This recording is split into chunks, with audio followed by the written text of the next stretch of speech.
아우, 라이브 버전이네 또 이거.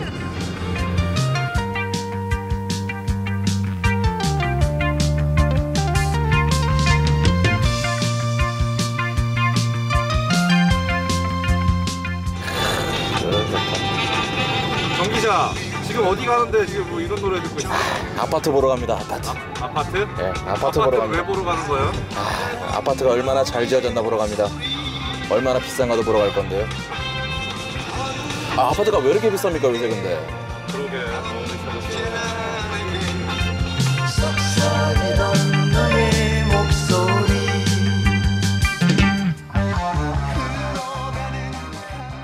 저는 지금 세종특별자치시 삼생활권 중에서도 가장 초고가 아파트로 불리는 호려울 마을 10단지 앞에 나와 있습니다. 전용 면적 109제곱미터의 최초 분양가는 3억 9,500만 원이었는데 3년이 지난 지금 11억 2천만 원에 실거래됐습니다. 엄청 비쌉니다.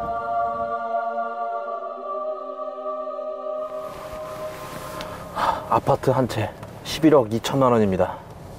그러니까 작년 노동자 평균 연봉이 3,600이었거든요. 그리고 법무부가 정한 최저생계비가 2인 가구가 월 170이니까 1년에 2,000 쓰고 1,600 저금하면은 아파트 하나 살려면은 74년 걸릴 것 같습니다. 보통 26살 때 취업해서 돈 벌어도 100세는 돼야 딱 100살 되는 날 아파트 하나 살 수 있습니다. 죽지 않고 벌어야 될 것 같습니다.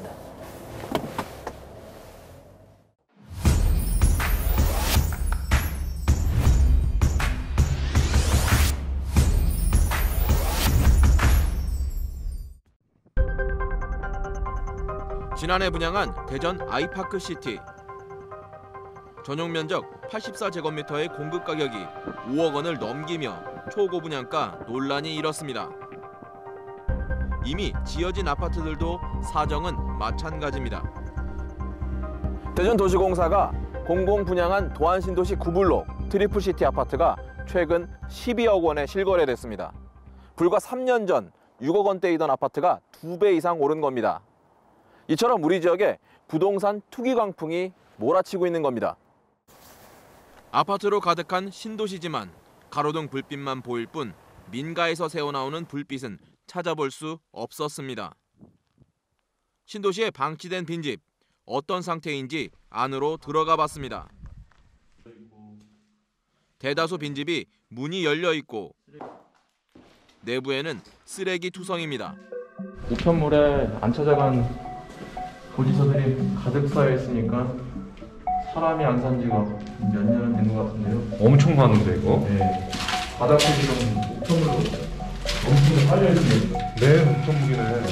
이게 수도 계량기가 지금 떼어져 있는 거 보니까 사람이 아예 살질 않은 거라고 확실하게 보여지는 거네요. 원래 여기 수도 계량기가 있어야 되는 건데 통신 전기 단자함인데 전력 연계를 측정하는 건데 이게 지금 현전에 설치한 건데 다 0이라고 표시되어 있는 거 보니까 사용량이 없는 거죠. 원래 이게 계속 메타가 돌아가고 있어야 되는 건데 아무도 안 산다는 거죠, 이게 지금. 그런데 이곳에 방치된 빈집 무려 725가구가 존재하는 것으로 확인됐습니다. 신도시와는 거리가 먼 얘기인 줄 알았는데 실제로 벌어지고 있는 일이었습니다. 이곳에 사는 주민들을 직접 만나봐야겠습니다. 네, 선생님 안녕하세요. 저 KBS 정지영 기자입니다. 사시는데 불편함이 많으실 것 같은데 좀 얘기를 좀 들을 수 있을까요? 불편한 건 첫째로 이제 사람이 없다 보니까 네. 그냥 이대로 있으면은 그래도 그냥 무서운 거 감안하고 왔다 갔다 하는데 저는 이제 걱정이 이렇게 이제 요즘에는 어린애들이 무섭잖아요. 그렇죠. 중학생들. 네. 이런 애들 혹시라도 밤에 이런 데만 오고 할까봐 그게 무서운 거예요. 네. 빈집들은 탈선이나 흉가 체험 등의 장소로 쓰여 그야말로 흉물이 됐습니다. 작년 여름에도 밤 12시 정도 되니까 젊은 애들 와가지고 뭐 체험한다고 체험하는 것 같아요. 지네끼리 들어가더라고요. 그러더니 막 소리 지르면서 막 도망가고 그러더라고요. 대전 지역 빈집은 모두 3,858가구. 이 중 도안신도시의 빈집은 725가구로 전체 빈집의 18.8%를 차지했습니다.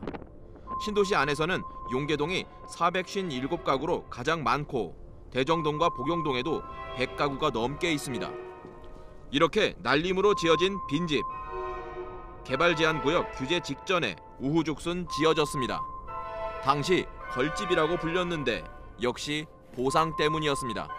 그 당시에 여기가 개발이 되니까 보상을 받을까 싶은 생각에서 이제 그 조그만 돈 가지고 이런 집 한 채 한 채를 이렇게 사놓은 거지. 근데 그러다 보니까 10여 년이 지금 흘렀잖아요. 이는 결국 분양가 상승으로 이어집니다. 결국 이런 것들이 들어옴으로써 이제 보상 가격이랄까요?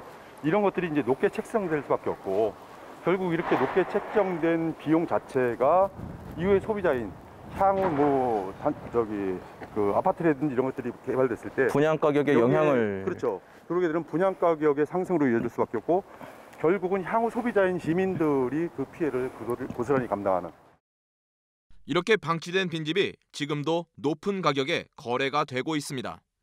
문이 나오면 이제 부동산도 같이 끼어 있어. 그러니까는 나오면 그냥 글을 주고 자기들 아는 사람을 연결시켜서 글을 시켜서 지금 평당 1,200선으로 아마 될 거예요 지금. 보니까 실제로 거기서 매매를 하신 다음에 들어가서 사시는 건 아니신 것 같더라고요. 거의 대부분 다 빈집인 것 같던데. 그러면은 그분들의 목적은 뭐라고 좀 봐야 될까요? 그냥 아파트 분양권이죠. 그렇게 해버리는 걸 어떻게 알릴 수도 없고, 민법상은 이틀만 살아도 거주로 보니까. 난개발부터 빈집과 투기, 고분양가까지 각종 문제가 도안 신도시에 뒤엉킨 겁니다. 고분양가에 관한 거는 우리가 이제 주택도시공사에서 분양가 관리 지역으로 지정이 되거든요. 지정을 좀 하게 되면 이제 업체 이익을 이윤을 좀 낮추는 걸로. 한때 153만 명에 육박했던 대전시 인구. 해마다 10,000명 이상 줄어들더니 올해 들어서는 147만 명으로 감소했습니다. 그런데 줄어든 인구와는 정반대로 신도시 아파트 값은 천정부지로 치솟고 일대 빈집은 투기의 대상이 되고 있습니다. 부동산 광풍이 그치고 난 후의 피해는 오로지 시민들의 몫입니다. 현장 영상 K맨 정재훈입니다.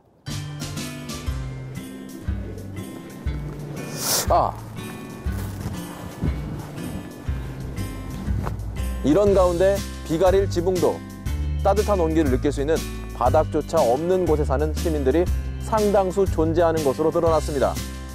주거 소외계층들의 삶은 어떤지 직접 만나봐야겠습니다.